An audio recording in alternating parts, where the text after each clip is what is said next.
Ve Allah Teala Adem Aleyhisselam'ı torpaqdan yarattı ve onun da bir kaburgasından Havva'nı yarattı.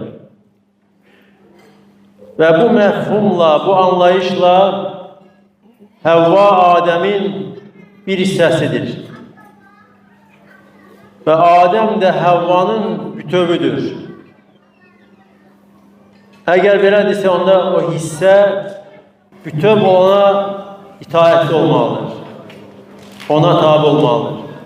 Ve bütöv olan da, hansı ki bütöv olan kişidir, o hissəyə qayğı göstərməlidir. Çünkü onun bir hissəsidir.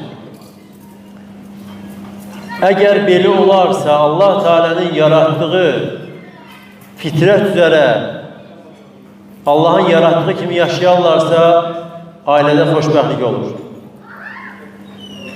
Ve Peygamber sallallahu aleyhi ve sellem buyurur ki, sizin en xeyirliniz əhli üçün, ailəsi üçün xeyirli olandır. Və mən də sizin içərinizdə ailəm üçün, əhlim üçün en xeyirli olanıyam. Ve bu ilə aydın olur ki, bir kişinin xeyirli olması onun ailəsinə xeyir göstərməsiylədir. Ailəsinə qarşı xeyirli olmasıyladır.